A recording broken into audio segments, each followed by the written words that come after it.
우리 하나님께 감사와 영광의 박수 올려드리겠습니다. 할렐루야. 하나님께 사랑받으시고 하나님을 사랑하시고 예배와 말씀을 통해 주님의 큰 복 받기를 소망하셔서 또 우리 오후 찬양 예배, 특별히 여전도의 헌신 예배를 드리시는 모든 분들에게 여호와 하나님과 우리 주 예수 그리스도로부터 은혜와 평강이 넘치도록 임하심을 믿습니다. 숨은 그림 찾기 하나 하겠습니다. 낮 시간과 지금 시간에 달라진 저의 모습이 뭐가 있을까요? 딩동댕. 예, 좀 달라 보이고 싶어서 넥타이를 바꿨습니다. 예, 볼만하십니까? 예. 우리는 하나님 눈에 항상 아름다워 보여야 됩니다. 그렇죠? 어느 사람 눈에 제일 이뻐 보이고 싶으십니까? 사람은 저는 제 아내한테 제일 이뻐 보이고 싶습니다. 아내는 저한테만 이쁘면 됩니다. 각자 그래요. 부부가 부부한테 가장 이뻐 보이면 그 가정은 최고로 행복합니다. 자기 남편, 자기 아내에게서 이쁨과 멋짐을 발견 못하고 남의 사람한테 느끼면 그때부터 슬퍼지는 거예요. 그래서 저는 일평생 기도하는 제목이 있습니다. 하나님, 이 거룩한 콩깍지가 안 벗겨지게 해주십시오. 그래서 제 눈에는 제 아내가 제일 이뻐 보입니다. 그리고 우리 성도님들이 이뻐 보이십니다. 하나님 눈에는 누가 제일 이뻐 보이실까요? 그렇죠. 옆 사람하고 인사하겠습니다. 하나님 눈엔 당신이 제일 이뻐 보이십니다. 하나님 눈에는 당신이 제일 이뻐 보이십니다. 그렇죠. 이렇게 하셔야죠. 꿈꾸세요. 꿈 깨세요. 제가 제일 이뻐 보입니다. 그렇죠. 여러분, 하나님 눈에는요, 우리가 제일 이뻐 보입니다. 너무 아름답습니다. 너무 사랑스럽습니다. 그래서 그냥 두고 보지 못하십니다. 지금도 하나님께서 우리에게 복을 주시는데 저는 이 표현이 정말 좋습니다. 하나님께서 하늘문을 여시고 폭포수처럼, 뭐처럼요? 폭포수처럼 우리에게 하나님의 복을 쏟아 부어주고 계심을 저는 분명히 믿습니다. 그래서 우리는 폭포를 견디는 사람이에요. 세상의 폭포가 아니라 하나님의 폭포의 이 복을 받아 누릴 그 믿음의 기쁨을 가지고 살아가는 사람임을 우리가 놓쳐서는 안 됩니다. 그래서 저는 그렇습니다. 그래서 예수 믿는 사람은 무엇 때문이 아니라 하나님이 주신 그 복으로 인해서 인생과 삶은 고단할지라도 주님이 주시는 그 은혜의 복 때문에 나는 항상 행복하다. 난 항상 기쁘다. 그런 고백을 할 수 있어야 됩니다. 근데 이 고백은 안 하면 안 돼요. 못 합니다. 그래서 매일매일 하셔야 돼요. 제가 새벽 예배 드리는 분들한테는 알려드렸는데 새벽 예배 나오시는 분들은 아침에 일어나면 하시는 게 있답니다. 우리 새벽 예배 나오시는 우리 김일성 장로님 아침에 눈 뜨면 거울 보고 뭐 하신다고요? 우리 김 장로님 그냥 부끄러워하세요. 사장도님 아침에 눈 뜨면 거울 보고 뭐 하신다고요? 스마일. 우리 새벽 예배 드리신 분들은 우리 약속을 했어요. 아침에 일어나면 제일 먼저 눈 뜨고 거울 보고 뭐 하자? 묻자. 스마일 묻자. 하나님 감사합니다. 제가 오늘도 하나님 때문에 행복합니다. 그렇게 우리가 하고 그러고 있습니다. 그래서 김은수 장로님 제가 쳐다봤더니 계속 웃고 계시잖아요. 그러니까 믿음의 기쁨이 있으면 웃음이 입에서 흘러넘칠 수밖에 없습니다. 그래서 또 이 시간에 우리 여전도의 헌신 예배를 드리는 우리 여전도 임원들부터 시작해서 우리가 또 약속할 게 있어요. 그게 뭐냐면 목사님 노력하겠습니다. 뭘 노력하느냐? 저에겐 하나님이 최고입니다. 하나님이 최고라고 고백하는 노력을 하겠습니다. 이것도 노력해야지 됩니다. 안 하면 안 돼요. 입에 붙어야 됩니다. 안 붙으면 안 돼요. 그래서 하루에 한 번씩 새벽 예배 안 나오시지만 하시기 바랍니다. 아침에 딱 일어나서 화장실에 가서 어쨌거나 거울과 눈이 마주치는 순간 자기 얼굴 보고 어떻게 한다? 활짝 웃는다. 하나님 감사합니다.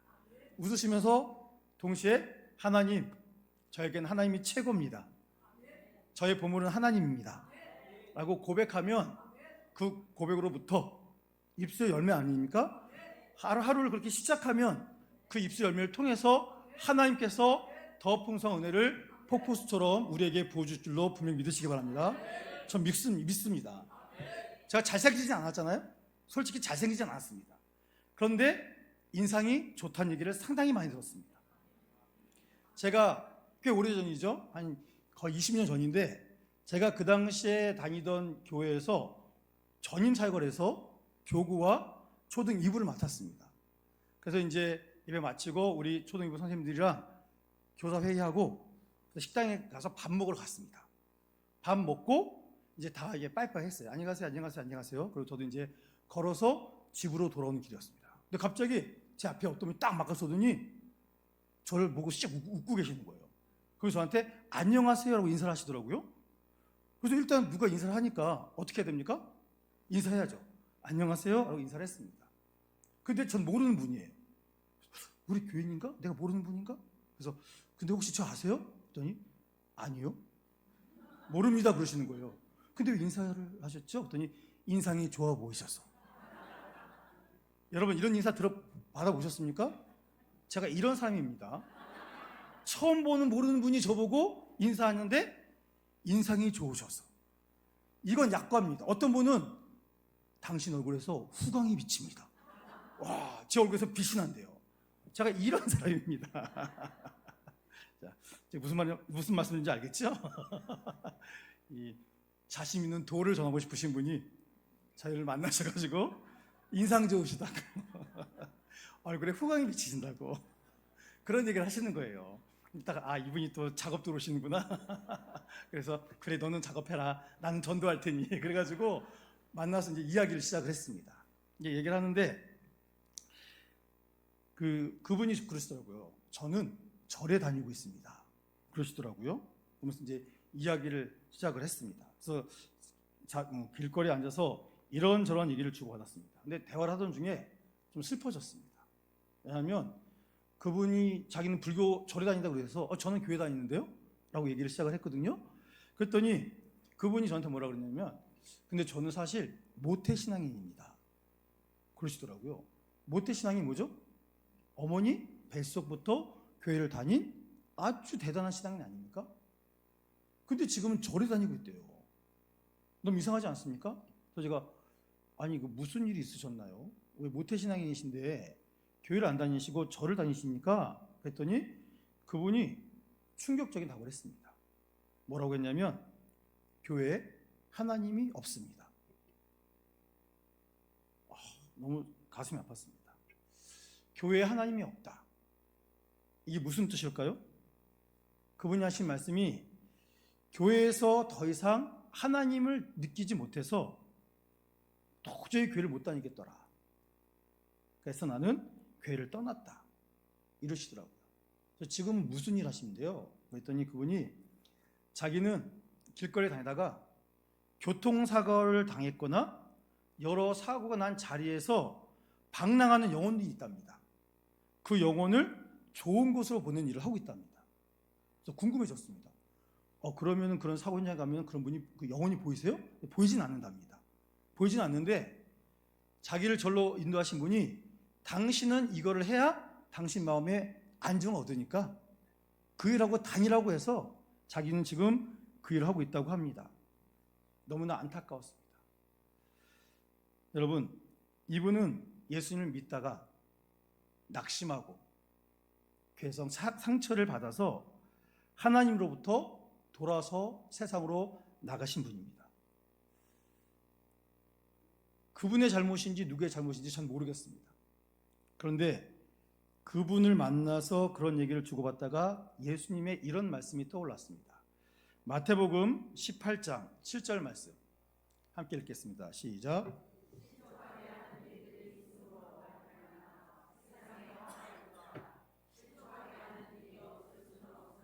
실족하게 하는 그 사람에게는 화가 있도다. 아멘. 실족할 일이 많이 있죠. 말로 상처를 주기도 하고 상처를 받기도 하고, 그렇죠? 실족하는 일이 없으면 참 좋겠지만 어쨌든지 실족하게 하는 그 사람에게는 뭐가 있다고요? 화가 있도다라고 말하고 있습니다. 여러분, 하나님은 이 땅에 있는 한 영혼 한 영혼을 너무나 사랑하십니다. 그래서 한 영혼도 하나님은 잃고 싶지 않습니다.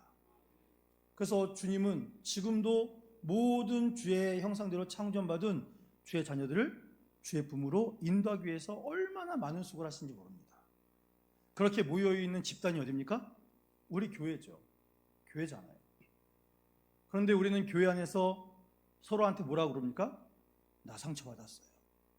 나 시험 들었습니다. 그러니까 서로가 서로에게 실족해 하는 이유, 원인들이 돼가고 있습니다. 여러분, 교회는 뭐 하는 곳입니까? 하나님께 예배 드리는 것입니다. 그 교회에서는 예배 드리고 하나님의 사랑을 체험하고 그 사랑을 나눠주는 곳이 교회입니다. 우리는 다 부족합니다. 여기서 완벽하신 분 계세요? 저도 너무 부족합니다. 저는 주일마다 막 새벽에 빨리 깹니다. 왜냐면 평상시에 4시에 일어나니까 새벽에 주일에는 제가 6시에 일어나는데 오늘도 깜짝 놀랐어요. 제가 평상시에 눈 뜨면 바깥이 까맣거든요. 근데 오늘 눈 떴더니 밖이 환해요. 알람이 울리기 전에 일어났는데 좀 깜짝 놀랐습니다. 야, 내가 새벽 예를 놓치고 지금 교인들은 새벽에 나와서 교회에 계시는데 나는 이거 늦게 나온 거 아니야? 깜짝 놀라가지고 벌떡 일어났다니까요. 근데 8시는 요즘 밝아서 빨리 일어나게 하는데 저 교회 와서 목양실 앉아서 그렇게 기도합니다. 하나님, 제가 뭐라고 제 입술을 통해서 하나님의 말씀을 전하게 하십니까? 그리고 제가 뭐라고 훌륭하신 믿음의 자녀들이 저를 통하여 주신 하나님의 말씀에 아멘하고 저희 입술을 통해서 주의 음성을 듣는다고 이렇게 고백하게 하십니까? 그래서 제가 너무 황송하기도 하고 너무 감사하기도 하고 죄스럽기도 하고 영광스럽기도 해가지고 어떻게 하든지 더 많이 사랑해드리고 사랑받고 싶다. 그런 마음으로 지금도 오직 주님만 바라보면서 우리 성도님들과 함께 달려가기를 원합니다. 그럼 이렇게 사랑받고 사랑하는 존재로서 교회는, 성도님들은 거룩해져야 됩니다. 거룩이 무엇이죠? 구별되는 것, 구별되는 것. 무엇으로부터 구별되는 겁니까? 세상으로부터 구별되는 겁니다. 우리는 거룩한 하나님의 자녀들입니다. 그 거룩을 세상에 보여줘야 돼요. 그 거룩은 깊이 사랑하는 겁니다. 하나님의 음성을 듣고 그 음성대로 살아가는 것이 너무나 기쁜 것이 거룩한 주의 자녀들의 본 모습이 되어야 됩니다. 그래서 우리가 서로 간의 거룩함을 유지할 수 있으면 상처받는 사람이 또 누군가에게는 받은 상처가 위로받는 그런 역사도 일어날 수가 있습니다. 여러분, 예수 이름으로 모여있는 우리들이 예수님 이름 아닌 것 때문에 분주하고 상처받고 아파하면 안 되는 거 아니겠습니까? 그래서 우리는 구별된 우리의 모습을 통하여 세상이 우리를 보고 하나님을 발견할 수 있도록 그럼 믿음으로 서로가 서로를 지켜주고 인도해주고 양육하는 이런 믿음의 길을 걸어가야 됩니다. 그래서 다시는 제가 오래전이었지만 만났던 그분, 모태신앙인이었음에도 불구하고 교회를 떠나갈 수밖에 없다. 하나님이 교회에 안 보여서 떠나간다. 그게 그분의 거짓말이었으면 그분이 하나님께 혼이 나겠지만 그분의 말이 사실이라면 그분이 몸담고 있던 교회에 있던 모든 목회자 및 성도들은 그 책임이 있는 거 아니겠습니까? 여러분, 오늘 세상이 더 이상 교회에서 하나님을 발견하지 못한다라는 말이 안 나와야 됩니다. 전엔 그렇게 여겨졌었는데 세계 비전교회와 우리 여전도의 임원들과 회원들과 우리 세계의 비전교회 성도들을 보니 하나님이 살아계신 게 보입니다. 느껴집니다. 이 세계의 비전 공동체 안에서 제가 주님을 만난 감격을 누렸습니다. 내 인생의 참된 의미를 이 교회에서 찾았습니다 하는 이런 역사가 우리 가운데 나타나야 될 줄로 믿습니다. 오늘 본문 말씀 한번 보겠습니다. 오늘 본문 말씀, 바울이 자신이 어떤 삶을 살아왔는지를 고백한 건데 우리 이 말씀을 5절부터 8절까지 다시 한번 함께 봉독해 보겠습니다. 나는 8일 만에 할례를 받고 이스라엘 족속이요 베냐민 지파요 히브리인 중에 히브리인이요 율법으로는 바리새인이요 열심으로는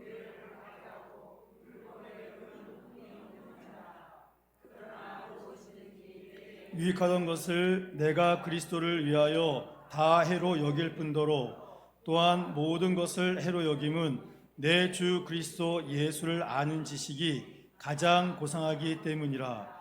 내가 그를 위하여 모든 것을 잃어버리고 배설물로 여김은 그리스도를 얻고. 아멘. 여러분, 바울이 자신을 얘기해줘요. 5절 보시면 나는 태어나면서 8일 만에 할례를 받은 사람입니다.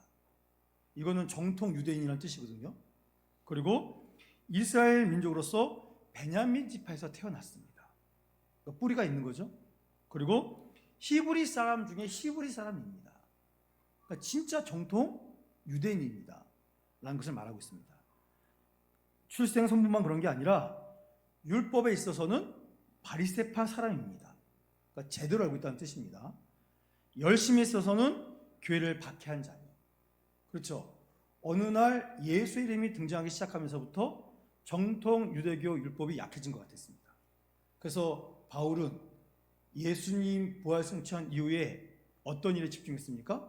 그때는 이름을 사울이라고 부르고 있었는데 예수님 믿는 사람이 있다 그러면 잡으러 어디든지 갔습니다. 그래서 사내들인 공회에서 예수 믿는 도당들을 싸그리 잡아다 어떻게 할 수 있는 정권을 위임받은 사람이 사울이었습니다. 그래서 자신은 너무나 열심히 탁월해서 예수 믿는 사람들을 박해한 자였다. 그때는 하나라도 더 빨리 잡아 죽이면 하나님 나라가 확장된다고 믿고 그 일에 목숨 걸었던 사람이 이 바울이었습니다. 그러면서 그 모든 걸 통해서 율법의 의로 나는 뭐가 없다? 흠도 없다. 난 완전한 유대인이다. 하나님께서 보시면 에녹처럼 들림받아야 되는 사람이 나다 라고 말할 정도의 사람이었습니다. 그런데 바울이 뭐라고 그랬습니까?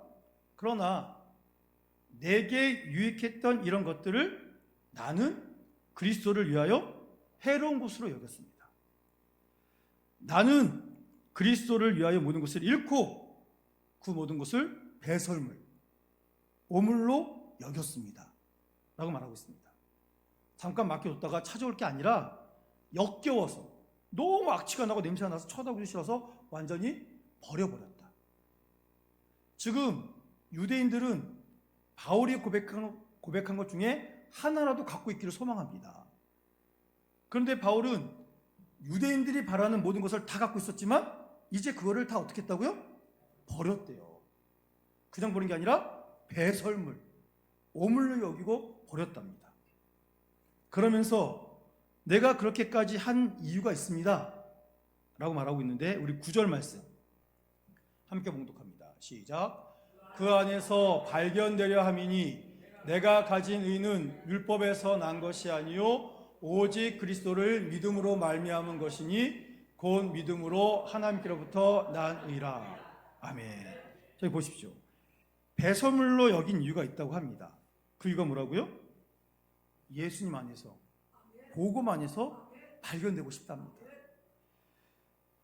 진정으로 그리스도를 얻고 그리스도 안에서 발견된 사람, 하나님께 인정함 받는 사람, 자신을 통해 모든 사람들이 예수님을 알고 예수님의 복음을 듣고 예수님을 만나서 예수님과 하나 되는 예수님의 그 십자가 보혈과 죽음의 권세를 깨뜨리신 부활하심으로 하나가 되는 완전한 이 일을 얻기 위해서 자기는 이 일을 지금 기쁘게 감당하고 있다고 분명히 말씀하고 있습니다. 바울이 그랬어요. 자기는 율법으로 흠이 없는 사람. 여러분, 율법으로서 흠이 없는 사람이 어디 있습니까? 이게 뭐냐면 저는 더 이상 율법에서 오는 의를 원하지 않습니다. 내가 의로워질 수 있는 것은 무엇을 통해서? 그리스도를 믿는 믿음으로 말미암아 의로워지는데 자신은 이 그리스도를 통해서 의로워진 것이 너무 기뻐서 그 전에 자랑거리를 배설물로 여겼다고 분명히 말씀하고 있습니다. 그래서 하나님이 주신 온전한 예수를 믿는 그 믿음의 근거에서 하나님께로부터 오는 그 의를 가지려고 자신의 모든 자랑을 이제는 배설물로 여깁니다 라고 고백하고 있습니다.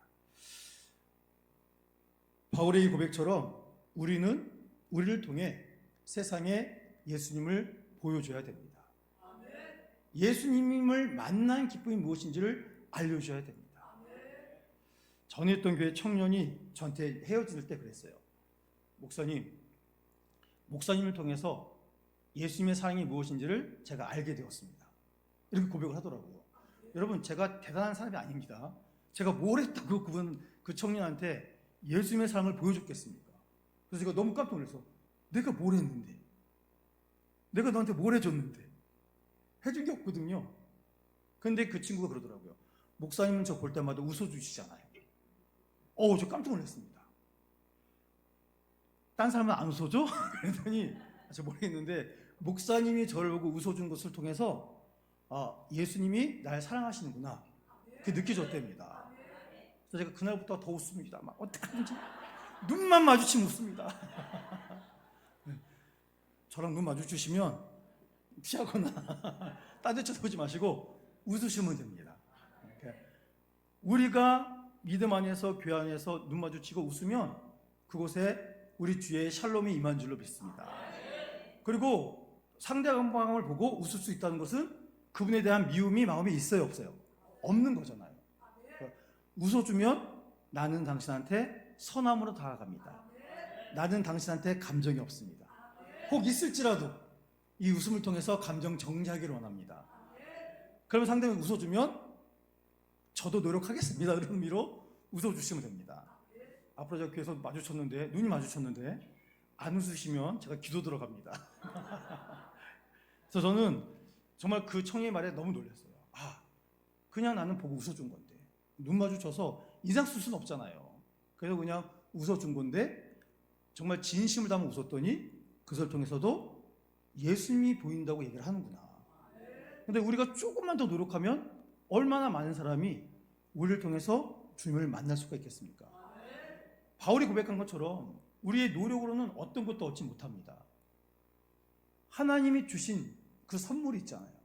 그러니까 선물이 있으니까 그 선물을 가지고 우리가 내 주변, 특히 자기 가족부터, 자기 배우자부터, 부모님부터 더 사랑의 모습으로 다가가는 모습이 우리는 있어야 됩니다.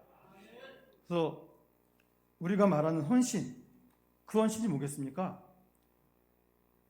나 자신을 한 가지 목표에 완전히 쏟아붓는 겁니다. 그러니까 거기서부터 헌신이 시작돼요. 지금 바울은 어떤 것에 자기 자신 모든 것을 쏟아붓습니까? 예수 그리스도, 복음, 거기에 자신 있는 모든 것을 다 쏟아붓습니다. 그래서 헌신이란 것은 그 목표에 나의 가진 모든 것을 쏟아부어야 되는데 그거에 장애물이 되는 게 있잖아요. 그러면 그 모든 것을 포기해버리는 거, 걷어버리는 거, 그게 바로 헌신의 시작입니다. 주님께 나아가는데 나의 취미가 걸림돌이 된다? 난 이 취미 안 하면 나는 삶의 의미가 없다? 그래도 주님보다 그게 소중하겠습니까? 주님이 더 소중하시죠? 그러니까 내가 주님께 나아가고 주님께 집중하는데 방해되는 취미가 있으면 그거 배설물로 여기는 겁니다. 그럼 거기서부터 헌신이 시작되는 겁니다. 또 나의 지식, 학문?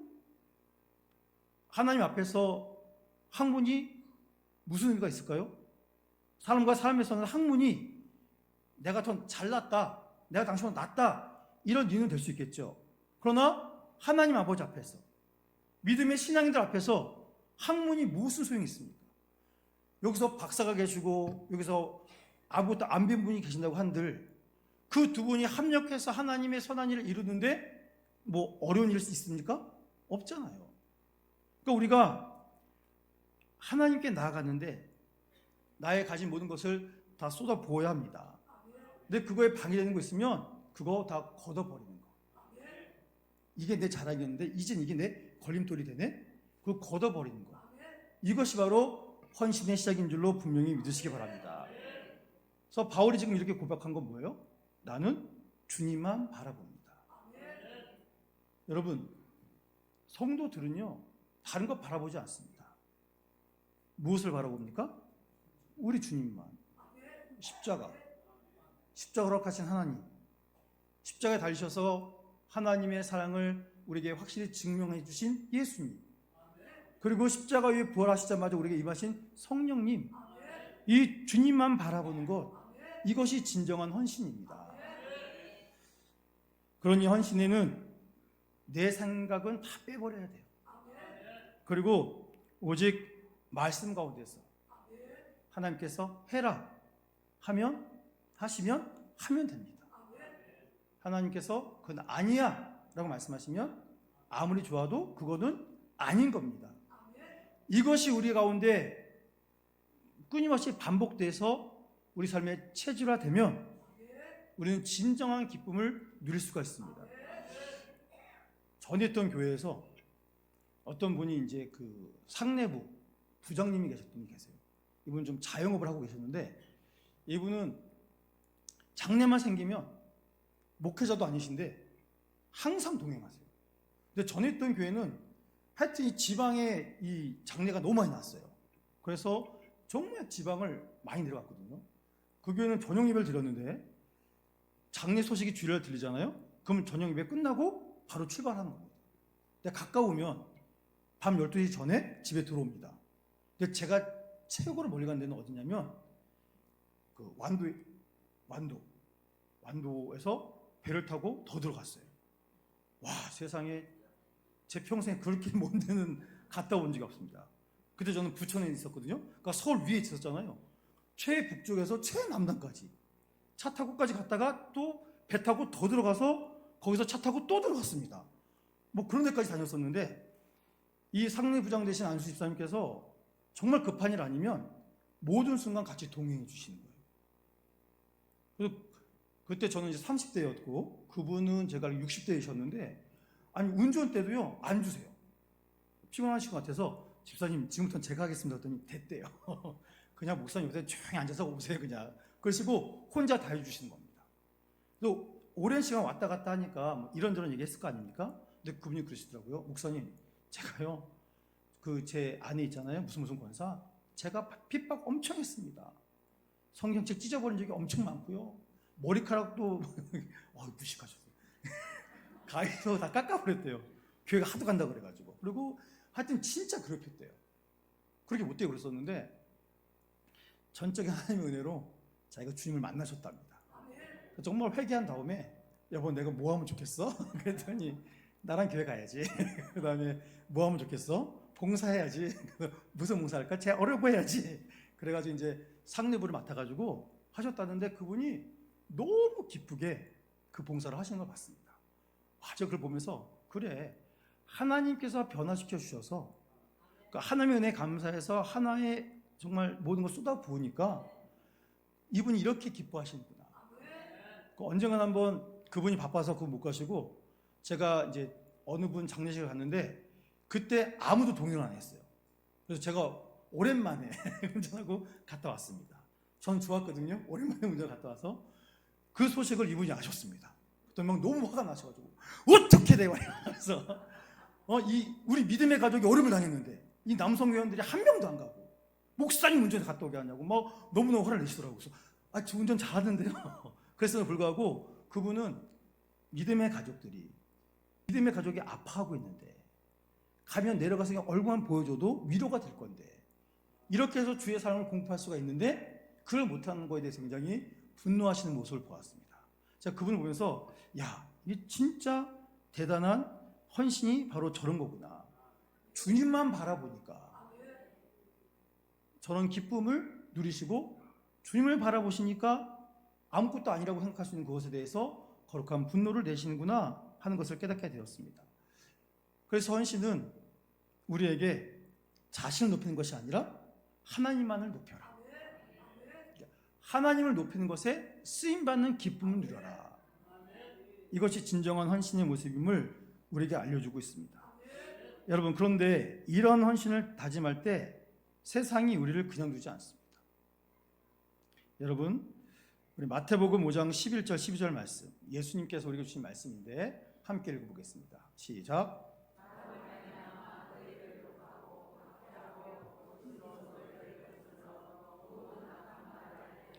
너희에게 복이 있나니 기뻐하고 즐거워하라. 하늘에서 너희의 상이 큼이라. 너희 전에 있던 선지자들도 이같이 박해하였느니라. 아멘. 자, 보세요. 예수 그리스도 때문에 세상이 우리를 욕합니다. 그 박해합니다. 그리고 거짓으로 우리를 거슬려서 모든 악한 말을 우리한테 합니다. 진정한 예수 믿는 사람이라면 이런 어려움을 반드시 만나게 된다는 뜻입니다. 그럼 그때 우리가 뭐 해야 된다고요? 상처받으면 안 돼요. 그때 뭐 하라고요? 기뻐하랍니다. 그렇죠? 기뻐하고 즐거워하래요. 왜요? 바로 그 순간 상이 어디에 쌓여요? 하늘에 쌓여요. 할렐루야입니다. 그렇죠? 이 사도들 전에, 그러니까 이 복음서의 말씀이 있기 전에 구약 성경의 많은 선지자들이 이런 일을 실제로 당했습니다. 선지자들은 하나님의 말씀을 대언하는 사람들인데 택함 받은 이스라엘 백성들 가운데 선지자들이 가서 복음을, 하나님의 뜻을 전하는데 그 택함 받은 사람들이 싫다고 선지자를 잡아서 학대하고 잔인하게 죽이기도 했습니다. 근데 그분들의 상이 하늘 아래 엄청나게 쌓였다는 거 아닙니까? 우리가 정말 주님만 바라보고 나의 모든 것을 하나님께 집중시켜서 헌신하며 나갈 때 세상이 분명히 시비를 겁니다. 어느 때는 그 핍박하는 대상이 내 남편, 내 아내, 나의 부모, 나의 자녀가 될 수 있어요. 안타깝지만 심한 경우에는 목회자도 될 수 있고 친했던 성도들이 될 수가 있습니다. 그럼 그때 어떻게 반응하랍니까? 기뻐하랍니다. 야, 내가 지금 잘하고 있구나. 잘하고 있어서 하나님께서 너 내 거야 라고 인정해 주신 순간이고, 그 인정을 받은 순간 하늘나라에 뭐가 쌓이고 있다? 상이 쌓이고 있다. 하나님의 상급은 얼마나 좋겠습니까? 그렇죠? 그러니까 우리가 내가 받은 주의 은혜를, 그 기쁨을 잊지 마시고 주의 이름으로 내가 세상으로부터 또는 믿는 사람들에게부터 핍박을 당하고 있더라. 그러면 야, 내가 지금 잘하고 있구나. 내가 지금 잘 가고 있구나. 하나님께서 인정해 주시는구나. 그래서 막 집에 가서, 교회에서는 좀 슬펐을지라도 집에 가서 웃으면서 아싸, 오늘도 한 건 했어. 오늘도 하나님이 나를 위해서 하늘에다가 또 보아 쌓는다. 야, 신난다. 아니, 이 말씀이 그 뜻 아닙니까? 예수님이 말씀하셨잖아요. 그러니까 이게 그 순간은 속상합니다. 속상하는데 집에 가서 묵상하셨을 때 그것이 정말 주님께서 주신 상급이라고 느껴지면 기뻐하고 또 기뻐하시는 진정한 헌신자들이 되시기를 축복합니다. 여러분, 우리는요 보잘것없는 사람들이 아닙니다. 우리가 주일마다 뭐라고 인사합니까? 서로한테? 매번 하잖아요. 설교할 때마다 당신은 하나님의 보물입니다. 우리는 하나님의 존귀한 자녀들입니다. 성경에 적혀 있습니다. 하나님이 우리를 보시고 야, 넌 내 보물이야. 너는 가장 존귀한 내 자녀다라고 말씀하시지 않습니까? 그러니까 우리는 하찮지 않아요. 근데 세상은 우리 보고 하찮다고 계속 얘기합니다. 근데 우리는 그렇지 않습니다. 그 더더구나 중요한 것은 우리가 보잘것없는 사람이 아니라는 증거는 우리는 만군의 여호와 하나님을 의지하며 살아가는 분명한 믿을 만한 구석이 있는 진정한 복된 사람들입니다. 여러분, 우리는 다른 이름 부르지 않습니다. 하나님, 예수님, 성령님의 이름을 부르짖습니다. 그 이름만이 능력이고 그 이름만이 구원이고 그 이름만이 우리의 기쁨이기 때문입니다. 자, 이렇게 주님만 의지하며 살아가는 사람들이라면 주님의 감찰하심이 내 안에 있는 걸 기뻐해야 됩니다. 여러분, 우리를 감찰하시는 것은 하나님의 말씀이에요. 하나님의 말씀은 살아있고 운동력이 있다고 하지 않습니까? 그래서 우리의 혼과 영과 및 관절과 골수를 찔러 쪼개기까지 하신답니다. 잘 봐야지 나쁜 거를 빼줄 거 아닙니까? 주의 말씀을 통해 우리 삶을 맨날 비춰보셔야 됩니다. 그래서 그 말씀을 통해서 비춰볼 때 뭔가 막힐 만한 것이 생기면 그것은 바로바로 제거하면 됩니다. 그러면 우리에게는 또 형통한 삶이 있게 됩니다. 여러분, 헌신은 우리 모습 가운데 우리 주님을 닮아가는 것입니다. 여러분, 마태복음 5장 16절부터 16절에 이런 말씀이 있습니다. 함께 읽겠습니다. 시작.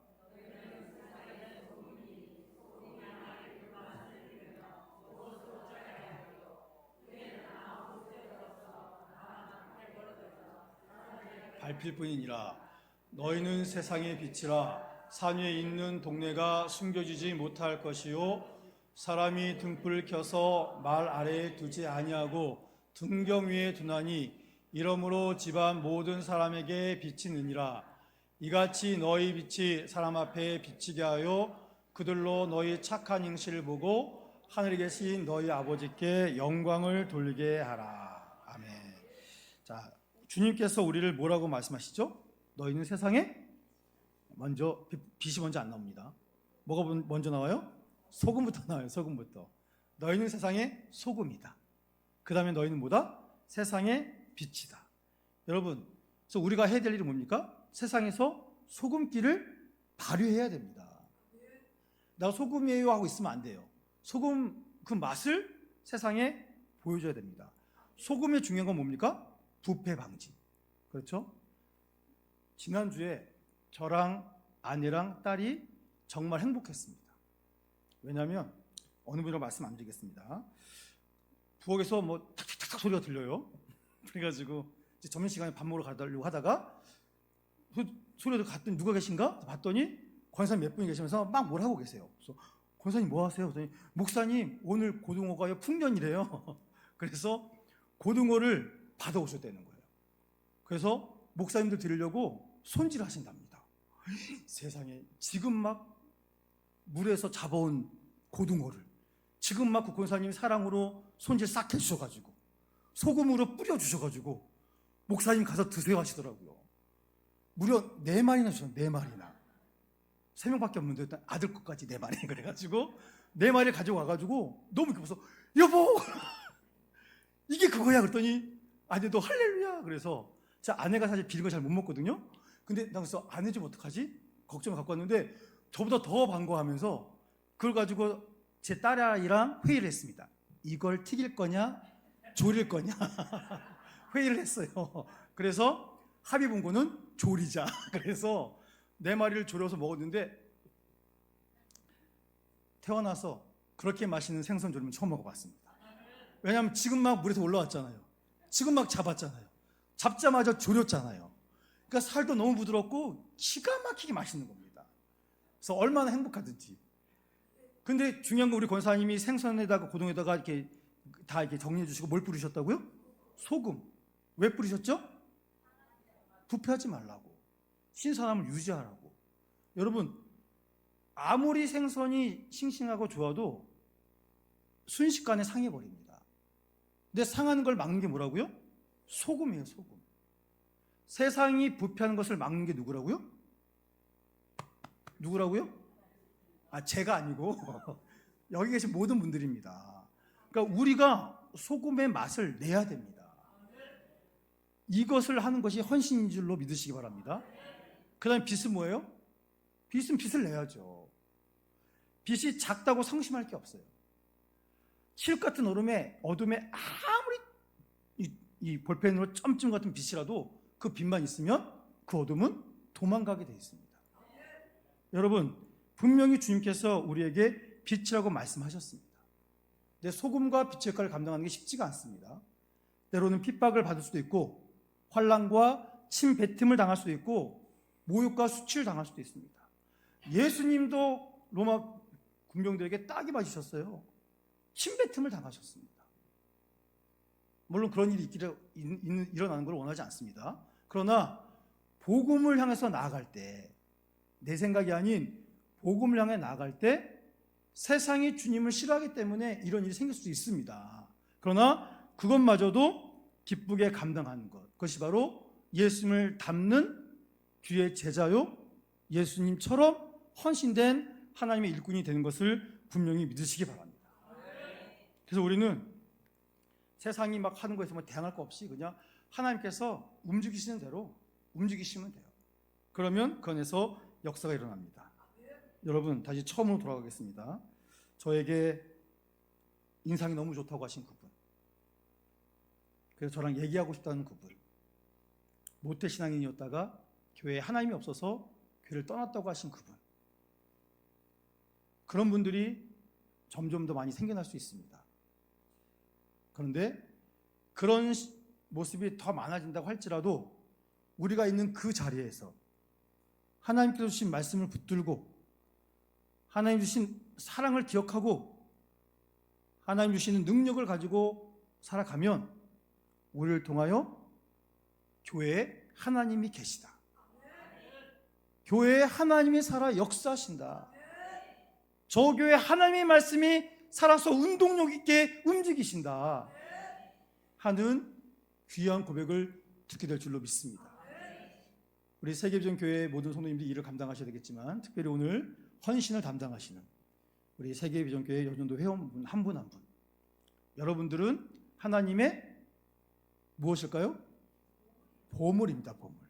여러분들은 하나님의 가장 존귀한 자녀이십니다. 그리고 이 능력을 주셨습니다. 그래서 헌신 예배 드리고 있지 않습니까? 주님 앞에 우리의 헌신을 보여드리는 거 아니겠습니까? 그러니까 그 은혜를 기억하시면서 오늘도 여러분들의 삶을 통해 세상이 하나님을 발견하고 하나님께 나와 경배할 수 있도록 그 아름다운 길을 활짝 열어주시는 복의 통로들 되시기를 주님의 이름으로 축원합니다.